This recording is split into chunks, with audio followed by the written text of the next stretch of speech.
Hello বন্ধু, হাতাখন্তি channel থেকে সবাইকে স্বাগত। আজকে তোমাদের আমি দেখাবো ছোট যে মোরলা মাছগুলো হয় সেগুলো আলু দিয়ে পেঁয়াজ দিয়ে কীভাবে ঝাল করব।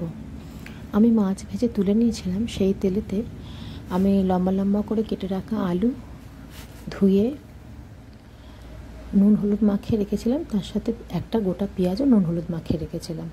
তো ওই মাছ ভাজার তেলেতে ওই আলু আর পেঁয়াজ ভালো করে ভেজে নেব। তারপরে দিয়ে দেবো হাফ চামচ লঙ্কা বাটা, আদা রসুন পেস্ট 2 চামচ। একসঙ্গে মিশ্রণ মিশিয়ে আমি বেশ কিছুক্ষণ নাড়ার পরে 5 মিনিট নাড়ার পরে আবার একটু হলুদ, আন্দাজ মতো নুন দিয়ে আবারও আমি কষবো। বেশ ভালো করে কষা হয়ে এলে বাটনা বাটার যে জলটা আছে সেটা তুলে দিয়ে দেবো। সেটা দিয়ে দেওয়ার পরে একটু নেড়ে চেড়ে নেব। দিয়ে এবার আলু সিদ্ধ হওয়ার জন্য যতটুকু জল লাগে দিয়ে দেবো। তারপরে দেখতেই পাচ্ছ আমি ভেজে রাখা ছোটো মাছগুলো তুলে দিয়েছি। তো এই মোরলা মাছ দিয়ে আমি সর্ষে বাটার ঝাল তোমাদের দেখিয়েছিলাম, আজকে আমি দেখালাম আলু দিয়ে কীভাবে ঝাল করবে।